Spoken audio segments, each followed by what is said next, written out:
All right, Mets fans, welcome back to the platform, this time for a very special segment, because as we all know, the Mets are going to be making plenty moves from now up until the MLB trade deadline. But something that we've all been pondering and trying to figure out is, what exactly are they going to do? What is the thought process behind David Stearns? Well, not only did David speak to the media this past day that we saw, but one of the people that was actually speaking one-on-one with him and also had some key pieces to share in his latest piece with The Athletic over the past 24 hours. We have Mets beat writer here and Mr. Will Sammon. Will, thank you so much for coming on today. We have a lot to get into in this one, so I don't want to waste any time. But, well, before we talk about not only your key takeaways with David Stearns and what the current Mets plans are as we reach the deadline, as well as what they're going to do with their prospects, I want to give a quick shout out to our amazing sponsors that make the show possible today, including our great friends at SeatGeek. If you guys haven't already, make sure you utilize our promo code WARDY10 that is linked down below in the description. That way you too get 10% off your next ticket purchase, whether it's for Mets tickets, the way that was a sold-out crowd on a Monday night, so you're never complaining about that as a fan, concert show tickets, comedy show tickets, you name it, SeatGeek has you covered, as well as our great friends at Moomoo, the official trading platform of the New York Mets, and BetUS that has you covered on the sports betting front. But, well, let's get right into this, my friend. First and foremost, how are you today? I'm doing great, man. It's always good to be on with you. Thank you so much. And secondly, how has everything been for you so far this season, covering this Mets team? Obviously, year two under David Stearns, a lot of lofty expectations initially entering this season. Where would you say the temperature check is currently with this team and the fans right now as we get closer to the deadline on really how do we feel with the baseball club? And secondly, are the Mets going to be making moves of significance to find a lot of fans in happiness or maybe in frustration after seeing last year's deadline be, to some, rather anticlimactic between the Paul Blackburns and the Jesse Winkers, who we love, and then the Phil Matons, the Ryan Staneks, what have you? Yeah, I think that it's a totally different season in regards to expectations, or at least it should be, right? Like you brought in Juan Soto, you went to the NLCS last year, so that combination should raise the stakes quite a bit, and it has, right? I think that even in spring training, the thought process when you spoke to people on the team, spoke to Carlos Mendoza, David Stearns, they didn't necessarily just say outright, "Hey, we're World Series or bust," but you knew that the expectations were very high. Like they have said and they continue to say, we know how good we are. That's kind of been like their line as far as like when things go right or wrong. They've really relied on that. And I think that's their clear message of, hey, we are a pretty talented team. It's clear what the expectations are, and it's probably what they should be too. So I think with like last year, I think you sort of nailed it there with your description of the trade deadline. But I don't necessarily blame them for acting that way last year because it was almost something that nobody really anticipated at halfway through the season. Things were not looking all that great. And even when things started to turn around, they still were basically in a must-win mode every single day to kind of get to where they ended up. So I don't blame them for their actions last year. This year, I look at it differently where yes, it has not always been the cleanest. It has not always been consistent as far as the wins and losses go, but it's a pretty good team, I think at least. And they're healthier now in the rotation. So I would think and hope for their sake that they add in meaningful ways and not just in the margins the way they did last year. Yeah, no, especially when you consider the fact that, as you just said, the expectation last year went from, okay, let's just hope to make playoffs to, can we even get above 500? Now we go on a run the way that they did. So it happened very fast throughout the course of last summer. And that's why, to your point, yes, many fans were underwhelmed, but it wasn't also like a sky falling situation because we knew that we didn't really know exactly to what degree were we going to be buying in plenty by the deadline. This year is a very different circumstance between the lofty expectations with having Juan Soto, trying to immediately pounce with this core group, not just Juan, but Lindor, Alonso, who again is technically in a walk year again, regardless of the fact that I think a lot of fans, including myself, think that Alonso will be here at least for the next couple of years once the offseason approaches, and we'll get to that and have a further conversation when it's warranted. But right now there's an opportunity to win, especially when you look at teams like the Atlanta Braves, who have completely fallen off the face of the earth that I don't think a lot of people expected heading in the season. But the Phillies, the Dodgers, the Padres, and the Giants, what do all these teams, and of course you have your Brewers as well as the Cubs, what do all these teams have in common? They're all going to be heavy buyers by the deadline to varying degrees, right? Every team is trying to get that advantage to win now. And for the Mets, how are they going to be able to separate themselves, at least when you look at I think the three-headed monster of an issue for them? And you correct me if I'm wrong, Will. It's one, it's the continued lack of consistency with hitting with runners in scoring position. That's been something that's plagued the offense all season long, which is why the Mets, to the point of us conversating right now, are still a bottom feeder in team batting average in that regard out of the National League. Then you add in the inconsistency with their pitching. It was a stronghold for them. It carried them so much in the first half that we saw in the season. But as we also saw in the final remaining weeks there, dropping 14 of 18 games, dropping 20 of their previous 30 up until the past 48 hours or so, between injuries initially to guys like Kodai Senga, then Tyler McGill, to Griffin Canning.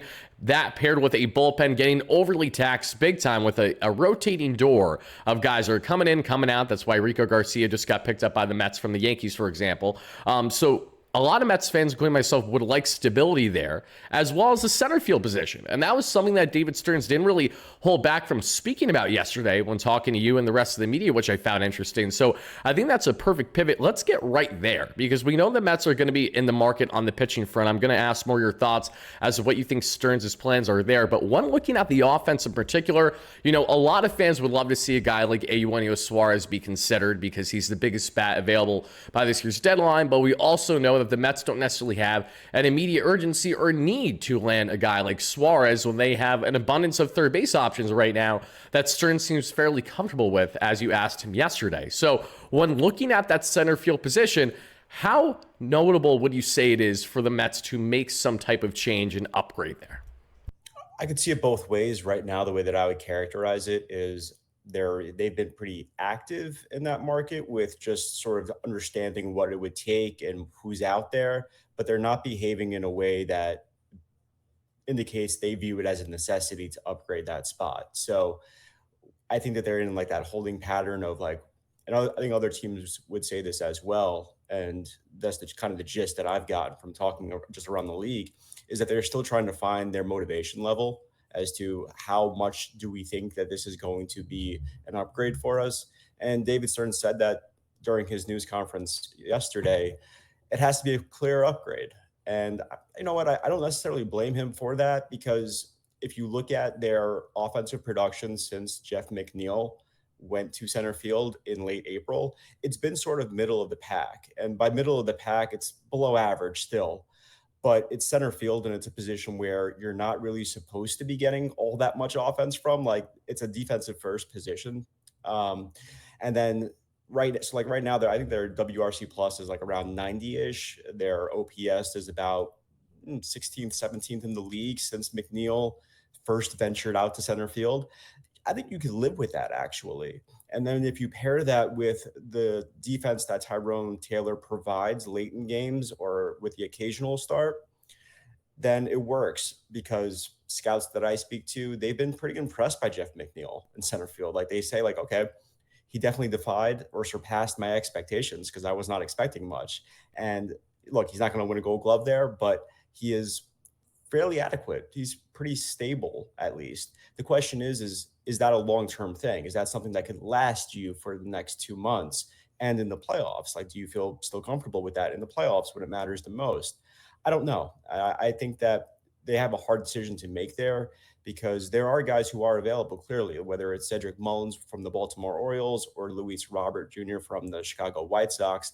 Not to mention who could be available from the Boston Red Sox. Do any of those guys, are the Mets, let me put it this way, are the Mets better with one of those guys in center field and having Jeff McNeil at second base, and then moving, say, Brett Beatty and to third, and using sort of that platoon of Beatty, Vientos / Mauricio or whoever, assuming you don't trade one of those guys at third base? I don't know. You could make the argument, I think, both ways. I would probably lean toward, yes, they are better with that as their configuration, but it doesn't really matter what I think. It matters what David Stearns thinks, right? So, like, I'm not sure what he thinks as far as, do those guys clear that hurdle for him? Remains to be seen. Right now, they're behaving in a way where they don't view it as a necessity. So, and what is that hurdle exactly? It's so subjective when you hear that from David. And he's like, we have a bar that we need to hit. What is that bar? Is it the 75th, on the WRC Plus, which is Luis Roberts' current stat line per Fangraphs, which is still around 25% below league average as a batter? Or is it a guy like Robert, who since June 6th is batting around 250 with 350 on base and I believe a 500 plus or so slug? So he's certainly been hitting far more above his weight where you want him to be versus what you got little to nothing out of in the entire first half of the season. Is it a Cedric Mullins, who we know has been very Jekyll and Hyde in his bat, as you mentioned, but is a guy that, has better defense than a Jesse Winker type, but probably profiles more as a Winker replacement than I think he does as a certainty in center field, especially with the way that Jeff has been playing. And Tyrone's bat, I think we can all agree, it currently has been a liability, but the defense is what has been the stronghold with him. That and his base running has been superior, and that's why he's still been out there consistently with Jose Siri down. And we know that Siri, and I wish that Siri could be back as soon as tomorrow, but there's no immediate timetable for him. And I think that also throws another wrench into this for Stearns, because the initial expectation was that Siri was going to be returning, north of a couple weeks ago at least, and then there was that setback, and now we have no clue if he's even going to play another game for the Mets this season. But that bar is a big thing that we're trying to gauge with David Stearns, because is Jarren Duran, one, a feasible option? And secondly, does he even raise that bar enough? Because he was a 7-WAR player last year, was one of the best true outfielders in all the American League from offense to defense, and now he's kind of a shell of himself this season that we're seeing with Boston. The defensive metrics are not nearly as favorable as they were a year ago. Offensively, we know that he's been up and down in his production, as has been the case with that entire Red Sox lineup this season. But knowing that that's a player with multiple years of control, are you really going to go ahead and give up premium assets for a player like him that isn't necessarily this significant upgrade over Jeff? And then you add in what David alluded to yesterday, which is that reiteration on, we don't really know the comfortability that comes with McNeil in center long term, as you said. I think from how David was speaking yesterday, it was pretty abundantly clear that the Mets probably do want to add there, yet they're at a sticking point as to, is there anyone actually out there that makes enough sense for them? Because Robert, you have that $20 million contract option at the end of the season, right? As long as he's performing, okay, you're going to be willing to eat that money. But if he doesn't perform, then you say to yourself, you just invest to give up some prospect assets, even if they're, say, to a lesser degree than some other guys available. And this is a guy that is pretty much non-existent other than platooning against lefties for you, and then you have to consider spending $20 million on him for the 2026 season. I can see why that isn't the most enticing thing. Mullins is a rental. I don't think it's going to take much to land him unless there's a bidding war trade-wise, and that obviously has yet to be seen. And then you add in Duran. You also add in maybe Harrison Bader. That's been thrown out there. We've seen some very interesting reports to consider. Could the Mets have a Bader reunion? Does that really move the needle? I don't think it does. So this is a fascinating situation for the Mets because, well, would you agree that based on the current structure of this offense, that would probably be in their best interest to add at least one more bat, regardless as to what area exactly that is? Yeah, you would think so. I think Robert, for me, represents the highest upside out of a lot of those guys. I think that a lot of people in the industry would agree with that. And at his best, he could help lengthen that lineup for you. The question is you mentioned a bidding war for perhaps Cedric Mullins. There probably is already a bidding war for Luis Robert. Like there are enough teams that are in the hunt for a center fielder that has probably boosted what it would cost to get somebody like Robert. And the other part of that is teams like the White Sox, from like what I've reported, even dating back from almost a month ago at this point, they are not really all that worried about his salary cost right now. They are willing to absorb some of that for a better return. And so you could kind of almost cross out one of the Mets' biggest resources, which is their money with Steve Cohen. We saw that last year. And I think that that's one of the tools that they used last year to their advantage with a Phil Maton and whoever else. They were willing to buy some of that salary and take that on and then not have to part with much. We've seen so far this year that they haven't been able to utilize that in that way again. And I think it's because a lot of teams that are in the White Sox's position are saying, look, we could just hold on to the salary. We could pay it. We want the better prospect return. And that's good for them. I mean, that's to their credit. That's probably what you want from those organizations anyway.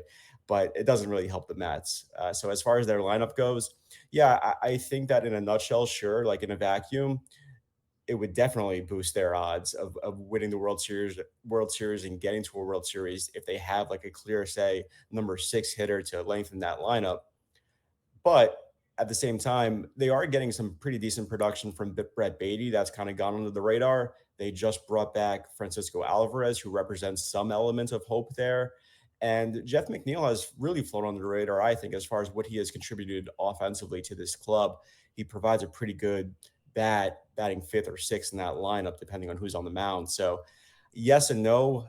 I think a lot of it comes down to sometimes they just need their better players to perform better as well. Like we have seen Francisco Lindor and Pete Alonso, for instance, not perform up to the levels that they were at in, say, April and early May. Like they have fallen off a little bit from that production, and predictably so to some way. Like Pete Alonso was not going to hit 350 the whole season, but you would think that he would supply a little bit more power than he has recently. And then Francisco Lindor is clearly in an 0 for slump, and you would expect him to have a little bit better numbers at this point in the season and to sort of finish the season off a lot stronger than he is right now. So I think a lot of it will come from internally.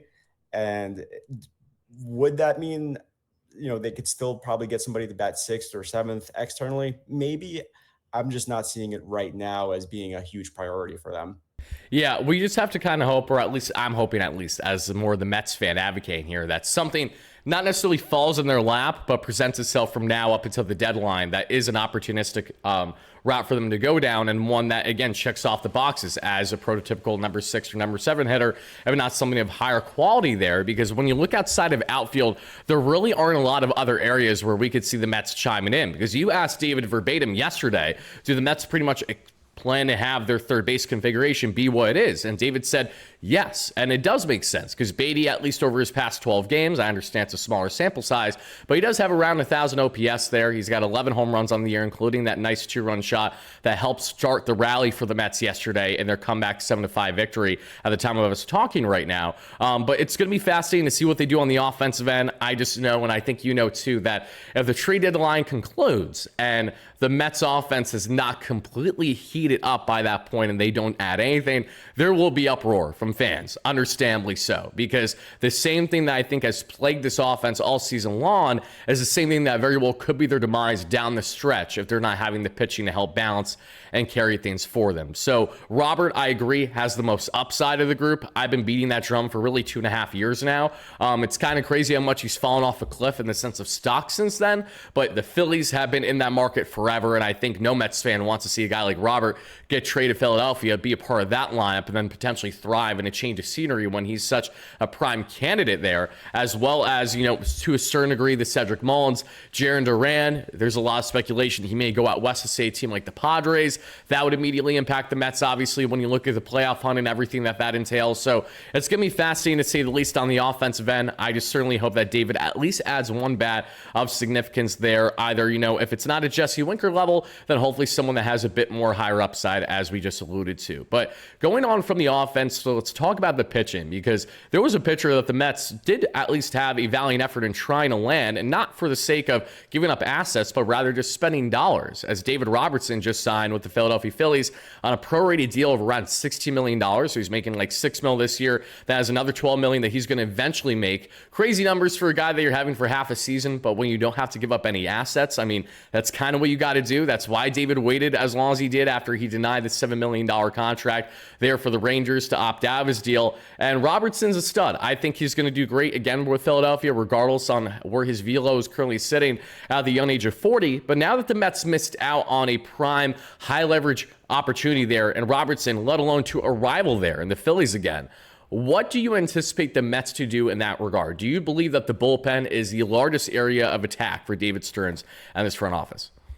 Yeah, without a doubt. I think that that's the highest priority, and rightfully so. I know people have mentioned the return of Raley. Brooks Raley has looked great, but that does not say, if you're the Mets, you can't say to yourself, like, this is the guy, right? Like, you got to do more than that. This is somebody that's on the older side, and as good as he is, he's coming off of surgery. So if he were to all of a sudden, and I hope it doesn't happen, but if he was to all of a sudden suffers an injury or something like that, people should not be all that surprised, because that is what happens when you're working your way back. And as good as he looked during like the rehab assignment, all that stuff was mapped out. It was scheduled when he was going to pitch, when he wasn't going to pitch. Now he doesn't have that luxury. So we're going to start to see just exactly what they have in Brooks Raley, but that should not stop them from adding, say, I think at least two more back end guys that are dependable, that are proven for the seventh, eighth inning, that type of role to get the ball to Edwin Diaz. So as far as who those guys could be, I'm not really sure exactly yet, because I don't think the Mets are exactly sure just yet, because there's a lot that's to be determined in the market, whether it's the Minnesota Twins or even if the Baltimore Orioles decide to part with their closer or not. They may not want to, because he still is under team control at a relatively good price for them. But there's like a lot of things up in the air that are still yet to be decided when it comes to exactly which elite arms are going to be available. I will say that it's the bullpen. And so, like, there are always going to be some attractive options.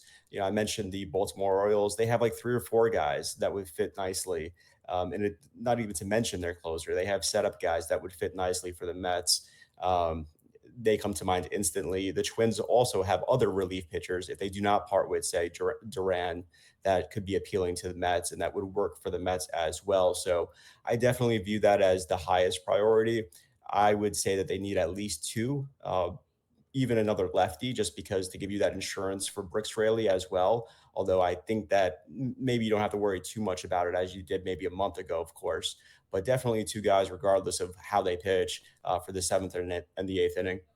Yeah, Raley's a perfect complementary piece, right? When we were getting him back, I said to myself right away as a fan that this is huge. The Mets are finally getting a quality lefty in there, especially since AJ Minter went down. At least they can have that somewhat of a Minter replacement. But as we said, Raley's great, but you still should be adding more. And I think you can make the rightful argument that the Mets should have at least one other southpaw of quality in that bullpen. Because God forbid, if anything goes wrong with Raley, what are you deferring to next? Dicky Lovelady that you just sent outrighted to AAA? Like, the Mets have such little options in that regard, and that is exactly why, as you just said, they're going to be pouncing there. And then you add in the fact that they don't really know who they're going to land yet, and that's because there's an abundance. There are so many relief options right now, and starting with the Twins, right? You have, at least what we have heard, to reported degrees, depending on who you're hearing this from, the Mets have had linkage to guys like Danny Coulombe, who's been one of the best lefties out of the American League right now, sub-1 ERA. He fits that bill, especially to pair with Raley as two quality southpaws in their bullpen. The only, I think, counter that I would have as a fan is that I would love to see the Mets add a lefty that throws more high velocity, especially when Raley is more of your soft tosser. You might as well have a balance versus kind of more to the same profile is where I see the similarities there, which is why if we pivot from the Twins outside of not only him, but of course you have Griffin Jax, who I think would be one of the most sneaky relievers the Mets could get. Multiple years of control, flamethrower. I mean, just so nasty with his stuff. He's right around a 14K per nine this year, 2 walks per nine. It's stupid. These are like video game numbers that you're getting. And then you add in, obviously, Yohan Duran, him paired with Edwin Diaz. I don't think you could think of a better setup to closer duo. And then you add in the fact that Duran is not a free agent at the end of the season. So depending on Edwin Diaz's contract status, as we know he could potentially opt out this offseason, there at least would be more certainty there for the Mets going into 2026, knowing that at minimum they have Duran, at maximum they would say have him at Edwin Diaz. But if you look at not just the Twins, you have the Baltimore Orioles too. You have the veteran in Kittredge, who could still certainly get the job done. You have Felix Bautista, who you just mentioned, who would be electric, but how available is he going to be? That's a great question. And then you have the other two that I think the Mets are going to fall more in the category of. One, you have Sir Anthony Dominguez, who the Mets know plenty during his time with the Phillies. And then you have the other, and Gregory Soto, another former Philadelphia Philly, who I think checks off a lot of boxes for them right now as more of that dominant lefty flamethrowing wise out of the bullpen that could really be the nice kind of contrast from a Brooks Raley type in that bullpen. So you have those options there for the most part from Baltimore to then Minnesota. And then you go over to Cleveland. Will, what's your thoughts about the Guardians and their status right now? Because when you're getting Emmanuel Clase's name thrown out there, you're getting Cade Smith, who, mind you, isn't a free agent until 2030. So much club control for a very crafty right-hander. And then you also have Stephen Kwan's name has been circulating in rumors to a degree. The Mets have been linked to varying degrees there. So I'm not going to really beat the drum as much on Quan because it feels like the Guardians really need to be sold if they're going to trade someone like him. But regarding the relievers, what would you say is the appetite for the Mets and David Stearns to kind of, bark up that tree with Cleveland to see if the deal could be had there? Yeah, so I put the Guardians closer Class A in that same boat as Duran and with the Orioles closer, right? Because we're waiting to see if those guys are going to be available or not. And I think that the teams like the Guardians, teams like the Athletics with Mason Miller, they may say publicly like, hey, they're off limits, we're not trading him, but they always sort of flirt with the idea of doing it, and you have to, especially like the way that they try to win games, particularly the Guardians. Like you're always looking to get ahead of it because there's going to be a day where Class A isn't as dominant as he is right now, and they want to take advantage of that and do that before it happens and get out in front of it. And that's just the way that that team works, similar to the Milwaukee Brewers with what they did with Josh Hader a couple of years ago, with under David Stearns' leadership, of course. So yeah, I think the Guardians are really interesting. And even beyond those two guys that you mentioned, even somebody like a Gaddis, for instance, I think he fits the mold for the Mets pretty well. And he's also in that bucket that you mentioned of some of those Orioles relievers like Soto, where you could really see them getting him because it's one of those things where the cost shouldn't be prohibitive and he's a pretty damn good reliever at the same time. So he helps you without having to, hurt your farm system for it. So I think when it comes to those closers and the Mets, like those closers who may or may not be on the market, there's also like that side of it as to like whether or not Stearns wants to do that kind of thing, because he never has. With Milwaukee, he didn't have to. He had Josh Hader, he had Devin Williams. Even going back further, he had Corey Knebel at his best. So like he always had these guys in the back end of their bullpen. He never really had to make that trade. And then last year, could the Mets have benefited from that kind of trade? Sure. But we talked about it pretty thoroughly as to like why they weren't necessarily going all in last year. This year it's different. And this year the Mets only have Edwin Diaz as that lights out reliever. So you would think that the openness should be there from David Stearns, but that also remains to be seen. I think that the Mets have a fantastic farm system at this point. It's a lot better than it was a couple of years ago. And you could kind of make some improvements to this major league team without having to trade from the tippy top of it, because they have so many guys in that top 20, top 30 that are appealing to teams. So I would assume, and if it was my guess, I think it's more of like the Soto types, the Gaddis types that they get. I know that's not going to make too many fans thrilled because everybody wants to see Duran or Class A or somebody or Miller, but it's hard because we don't know if those guys are going to be available. And if they are available, the cost to get them in terms of prospect is going to be super high. It is going to be super high, but to your point, this farm is very deep, right? And not all these guys are Stearns guys. Not that that means everything, but I do think that at least for a new Pobo GM to come in place when he didn't necessarily build the farm prior, there isn't that pre-existing bias that naturally a president may get when they're starting to have their own drafts. The way that David's going to do everything in his power to probably hold on to a guy like Carson Bench right now for obvious reasons. Whereas maybe the year prior, there's a slight inkling to be like, okay, I wouldn't mind parting ways with these guys as much because these weren't my personal picks. Nothing on them, just I want my own guys basically. And then when you bear that in mind and you understand the depth, the quality depth the Mets have on the pitching front, especially more than the position players in the minor leagues, the Mets have an abundance going all the way from Port St. Lucie up to AAA Syracuse right now. So I think a lot of fans would be willing to stomach parting ways with some decent to high talent on the prospect end, as long as you're getting that proper return on investment, meaning that it's not only high leverage, high quality arms, but guys are not going to be here for solely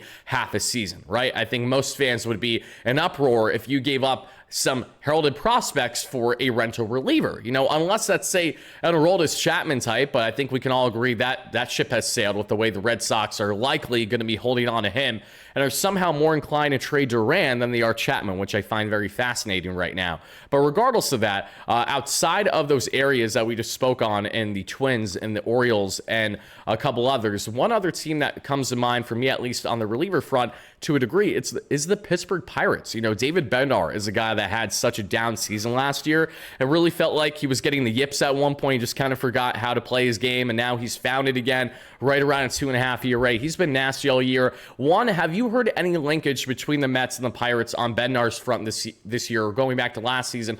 And secondly, is that a team that you could see the Mets finding themselves in the market for? Well, I've heard some stuff just because he's available, and like we've spent a lot of time talking about the guys who may or may not be available. He's available. He's there in the trade market. So like, sure, like I've heard his name come up. Nothing all that serious on that front, but I definitely have heard it. And you're right. The Pirates have other guys too beyond Bednar that are kind of appealing to teams, whether it's Santana or whoever else that are look like they've had some pretty good seasons. Those guys are under club control as well. Even Bednar is. I believe he has one more year left before free agency. And so again, like it's going to cost you a little bit more than you would think for a relief pitcher. And no team wants to trade a future all-star for a relief pitcher. They understand that you're going to have to part with talent, but not all that great talent. Like you don't want to sit there a couple of years from now and regret that move. So for me, it comes down to understanding your own farm system, whether you pick those guys or not. You have to understand and you have to be an evaluator of your own team first. And so you have to decide, like, okay, these are the guys that, yeah, we recognize they're pretty talented players, but whether it's because we have depth at that position throughout our farm system and the major league level, or it's simply we don't think that they're as good as maybe their numbers are, or we feel a little bit differently than the public perception or the industry perception for whatever reason, then you have to consider parting with those guys clearly. So, yeah, I think that Bednar makes some sense, and he is a name that's out there, unlike some of the other ones. He's prominently out there. So, yeah, it makes sense. But again, it's the same conversation as to what's the appetite as far as what you're parting with there. For sure. And what the Mets would be doing, not just for Bednar with the Pirates, there's one other guy that comes to mind, and he's not a reliever, but he's a starter, and it's Mitch Keller. We've seen a lot of rumblings with Mitch over the past month and a half, I would say, especially there's been reporting from Noah Hiles, who does a very good job covering now the Pittsburgh Gazette. And in his latest pieces, he has stated that not only have the Mets had a continued appetite for Mitch Keller, but rather they have been deemed currently as the so-called front runner for Keller. Now, the reason why I bring this up to you, Will, is because we heard David kind of say yesterday, and from your reporting as well, that unless it's an ace caliber starter, the Mets are probably not going to be in the market there for said pitchers. So what is defined as ace caliber leading up to this deadline? Is that a player that has high upside to become one, say Edward Cabrera from the Marlins, for example, maybe to a degree in a Mitch Keller? Or are you talking about true more certainties? And when we think of certainties, how many aces can we honestly come up with in our head right now that are available leading up to the deadline? I would come up with just one, and it's a maybe, and it's Joe Ryan of the Twins. And we don't know if he's going to be available yet. And I view him as a number one.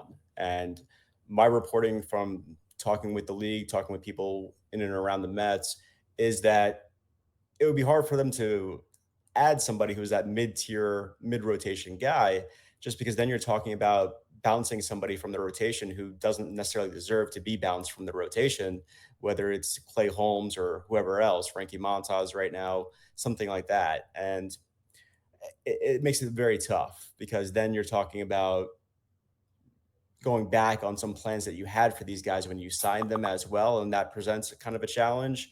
And you don't want to necessarily do that with those relationships as well. That's just me spitballing, but that's probably part of it. And so it's hard for them. I think that an ace, you rearrange the deck for clearly, right? Like you do what you have to do when it comes to that. But if it's somebody like a Mitch Keller, I'm not so sure because I just don't know how much that, yes, it helps them because it presents somebody that is going to fill some innings for you and pitch fairly well. But I view him as like maybe a number two at best, a three guy, more in that middle group. Is he going to pitch for you in the playoffs? Is he going to start a playoff game with the staff that you currently have? I'm not convinced. Maybe he is, maybe he isn't.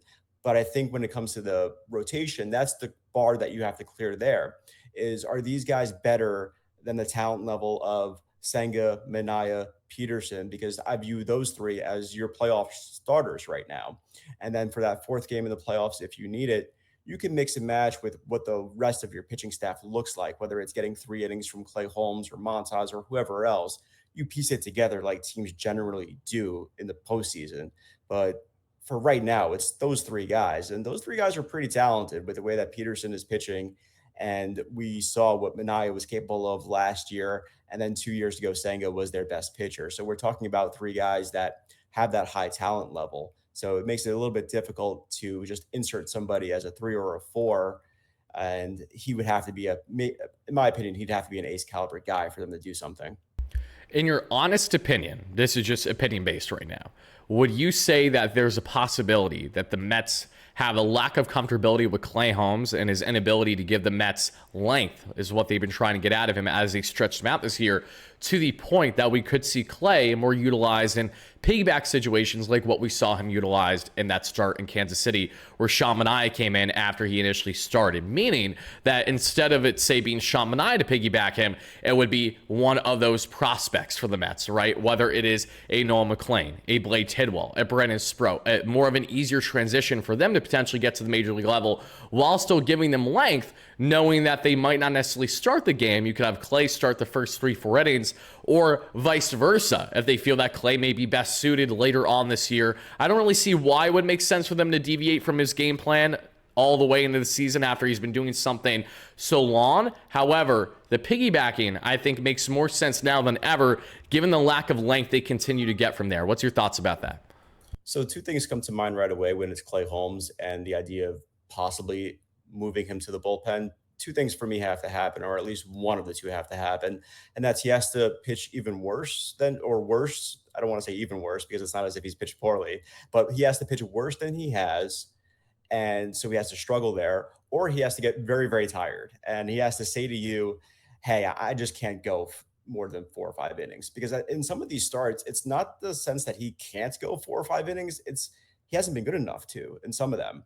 So it's been that combination, but it hasn't been clearly like, hey, this guy isn't good enough to be a starter. That hasn't been the case. And it also hasn't been him saying, I got to tap out here. I'm too tired. I can't go on with this sort of role that you have mapped out for me, because they signed this guy to a multi-year deal. You cannot backtrack and be like, hey, Clay, we put all this time into you in the spring training. We won you over in the offseason by mapping out this schedule for you. We told you all these things that we were going to do. But now we need you to pitch the 8th inning for us. Now we need you to pitch the 7th inning for us. I don't think that flies. I don't think that that's the right thing to do to a guy. And I don't think he may not even be on board with that. That's something that he has to answer for, but he is part of that calculus, right? Like, you can't just make these decisions without talking to the guy. Like, he has to be part of that group, because the last thing you want is somebody doing something that they don't want to do, because then what good are you? Like, clearly your heart and your mind isn't going to be in it. So that's a part of it. I think you raised a great point with the idea of, okay, maybe he isn't a bullpen guy for you, but you could shorten him up and be mindful of his innings and look ahead to next year, because that's another part of it, is like he's assigned to a long-term deal. So you see, not a long-term, but multi-year deal. So you see him as a starter in the future. You don't want to all of a sudden shorten him up and make him a reliever, but you could shorten him up in the meantime and maybe go 3 or 4 innings purposely for him by design, and then bring in somebody like a Brendan Sproat afterward, or vice versa, Nolan McLean. And I reported earlier in the day yesterday that that was part of their thinking when it comes to how the rest of their bullpen or pitching staff could look. And then David Stearns reiterated that by saying openly, like, hey, we've been talking about this. It's something that may come up for us. I actually would argue they should have done it a couple of weeks ago. I think that Thank you, Will. Thank you, Will. Like, I don't know. A good question would have been like, why haven't you? Like, what was the drawback to doing it 2 weeks ago? I will say that since that span, Brendan Sproat has looked a lot better. And so that's probably part of the reason, is that they wanted to see him get to a level that he was capable of before even thinking of him as major league ready. And that's changed. As far as Nolan McLean, though, I feel like he's been sort of ready. And you could nitpick about getting lefties out or whatever it is. Sure, but nobody's going to be a finished product when they come to the major leagues, straight from AAA. So I would argue that they should have done it. I'm happy that they're considering it right now, at least, and for the second half. It feels great for you to say that, Will, because myself and a lot of fans have kind of been screaming at the rooftops, especially leading into the All-Star break. Why not try to take advantage of the window that you had, especially when the Mets had their abundance of injuries? Like, I understand not wanting to rush a prospect up. You don't want to call up a prospect just for the sake of calling one up because of an immediate team need. That is what they're trying not to do. However, there was more than enough justified reasons to consider one of those, or even, Jonah Ton. Let's just talk about him just for a brief second, because Ton has been arguably the best pitcher in all the minor leagues so far this season, and he hasn't even touched Syracuse yet. And you have to ask yourself, does he need to touch Syracuse? Is this a guy that needs to be their lawn, or is he more of your true top prospect that blossoms from Double-A to the bigs? I mean, the Mets aren't completely foreign to that happening. Now, I understand circumstances are different, but David Pearson came right from Double-A when he made his debut in the short 2020 season and had himself a fine start in Boston, and he has obviously been a staple for the Mets since then. It fluctuates year by year, obviously, as to the reasons, because they had a team need then versus what it would be more so on just a luxury to see what you could get out of Ton at this level. But the more proven, the more polished ones at the AAA level in Sproat, as you mentioned, love the fact that he's been fantastic over his past 4 starts, has not allowed an earned run, and I believe 3 of those 4 starts, Francisco Alvarez caught him. So you have to understand that there is that connection too, right? Maybe a further incentive to consider these guys now that Alvarez had a taste of what it's like to actually get more game calling with them. McLean, what hasn't he done at the minor league level is pretty much the counter. Other than his late start where it was a bit of a clunker, he's been nails. And then Blades Hidwell has provided in certain stretches brilliance for you, depending on what you're going to utilize him as. So I think the Mets certainly have an abundance of arms currently in-house that they can choose from. And as Stearns has stated, that they're considering, this is very much something that we expected if you know David Stearns. And I think you know David probably more than anyone else just in the beat space as someone who was covering him during his time in Milwaukee, because you know from the Freddie Peraltas to the Corbin Burns to the Brandon Woodruffs, this is how all these guys started their careers for the most part, was coming out of the pen, especially getting set for playoff runs. And now the Mets are in a prime opportunity to do exactly that with those kind of upper echelon arms. You might as well consider some, and then you add in the 40-man roster aspect, because Ton is Rule 5 eligible this year, so I think there's an incentive to make sure that he is on that 40-man sooner rather than later. And then you look at the Noel McLeans, the Brendan Sproats of the world, just giving them a taste of the big league level to see what they can provide for you. I don't understand why it hasn't happened yet, just because why not give them a leash to see what they could do or could be before the trade deadline? That way it gives you proper evaluation as to, okay, Sproat, we actually might have something here in, say, a 4-5 inning stretch. Maybe that will go in direct hand as to why we're not going to do much of anything on the starter front the deadline, because we don't feel inclined to do so. That is the question mark now that the Mets will have to deal with heading into the deadline, because they did not make these decisions any sooner. But as you said, I'm encouraged that they're finally going in that route to see what prospects they may utilize in the area. So I got 2 more questions for you, Will, and then we'll wrap up the show here. The first one is, which prospect out of that group in the minor leagues do you think is most ready for the major league level? I would probably go with Sproat, actually. I'm very, very confident in what I've seen. I was at one of his starts in Syracuse, actually, when I was down there for Francisco Alvarez primarily and Sean Manaea. But I got to talk with him a lot, too. I came away very impressed. I think he has just a better idea of who he is, and he's in a very confident space. And I think he just lacked a lot of confidence. And I think he got hit in the face with his results right away at AAA, and it hurt him. And it kind of snowballed on him from there. And he needed to just get back to what he was always great at, which is throwing the ball as hard as possible without sort of fear of like, hey, this is going to be hit. So I think the shackles are off when it comes to focusing on making the perfect pitch every single time and just trusting your stuff. And you need that sort of conviction at the major league level in order to succeed at any for any stretch, let alone down the stretch for the Mets and looking ahead to the playoff run. So for me, it's Brendan Sproat. He's the one that I'm most eager to see, actually.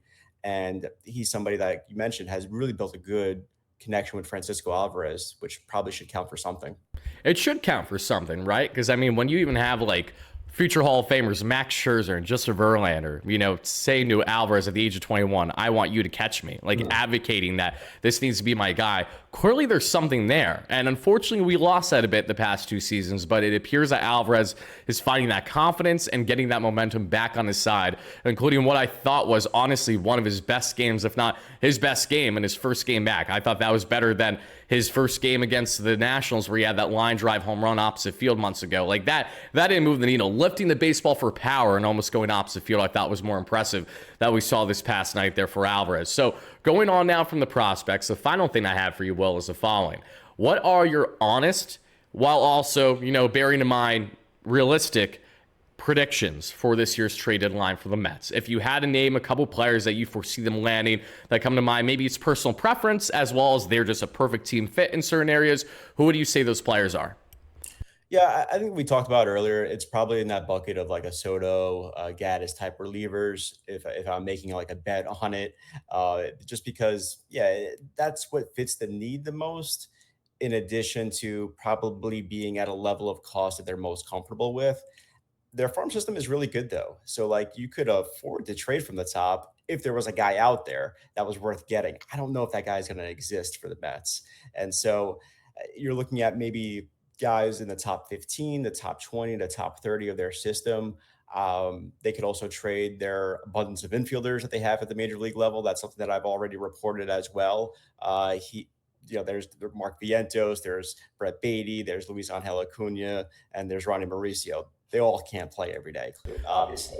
So that becomes something that I have heard them dangling that option of like, hey, if you need infield help, we have them.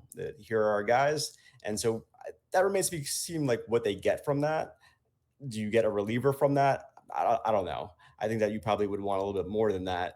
So you're looking at the back end of like your top 30, top 20 guys for relief help. And I think that that's probably a little bit more there in their comfort range, knowing what they're going to get. So I don't see them going crazy for offense. I know that's not going to make a lot of fans happy, but right now I just don't see it. I'm taking David Stearns at his word with what he said during his news conference.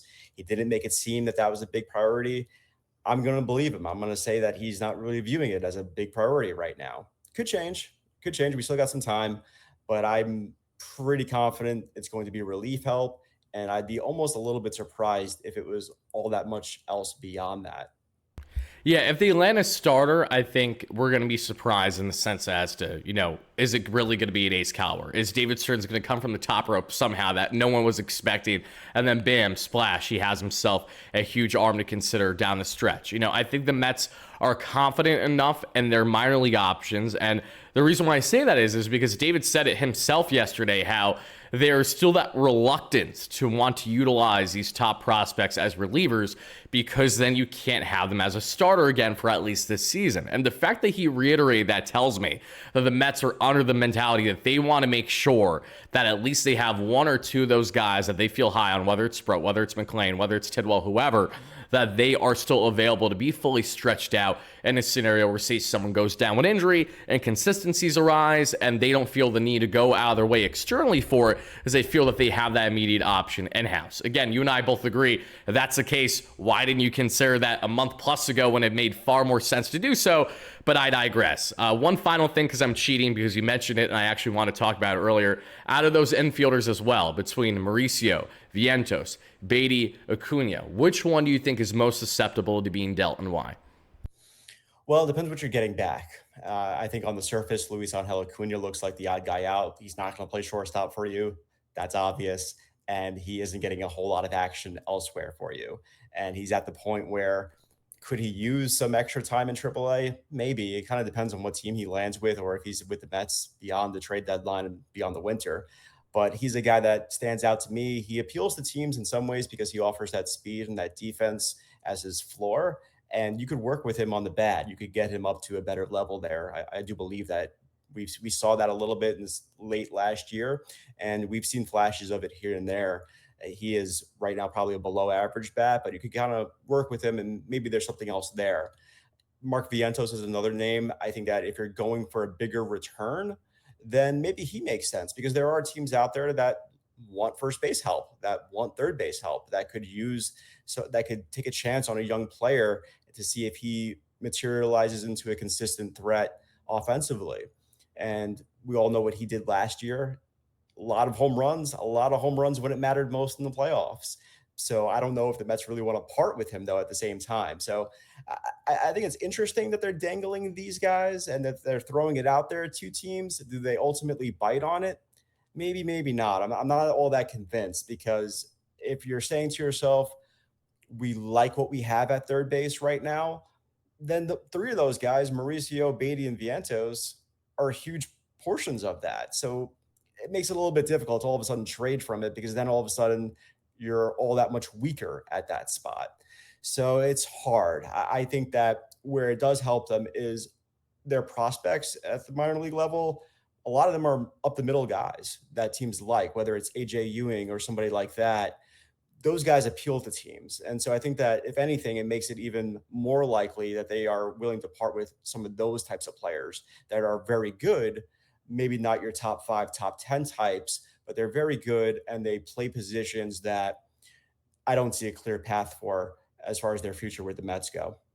Especially when you consider even Jet Williams, right? Like, if this man is going to get a major league opportunity at any point or the next calendar year or so, there has to be an opportunity for that to happen, meaning that either someone has to go down with injury or moves need to be made in order to actually present an opportunity for him to be given a leash there and to try to succeed. The Mets have an abundance in that infield, and that's why if you have an abundance of riches in an area, maybe you can at least dip in there slightly to allocate properly in another area. So I'm anticipating that the Mets will do that. To your point, I don't know which infielder exactly it's going to be, especially based on trade value. I think you could get the most with someone like Mark in a package deal. But at the same time, I could see why they may go down an Acuna or even to a degree a Mauricio route, depending on what they're getting. And I say this as someone that doesn't want anyone really to be traded. I like all these players for their different qualities. And I think that rotating door at third base based on certain situational matchups isn't a bad thing as long as they perform, right? Ronnie Mauricio, one way or another, has performed for you. When you look at Brett Beatty, what he's done not only over his past 12 games, but every game defensively, that alone is why he should be there every day at third base.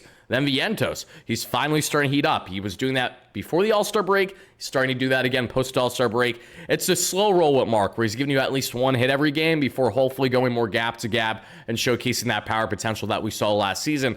But Acuna kind of sticks out like that sore thumb, as you mentioned, just limited opportunity, doesn't provide too much for you, but at the same time, he always kind of defies the odds where you're never expecting Acuna to go ahead and give yourself an RBI double. Then he goes ahead and does that when you least expect it. So he's definitely had a flair for the dramatic, as has been the case with Mauricio. So I'm interested to see what their future holds. But this was a fantastic conversation. Can't thank you enough so much for coming on. And before I let you out of here, do you have any closing remarks regarding the Mets and their trade deadline approach, or any key pieces that you would like to share for people to get ahead on? Well, first, just to put a bow on the third base conversation and like that infield conversation, you mentioned Beatty's numbers recently.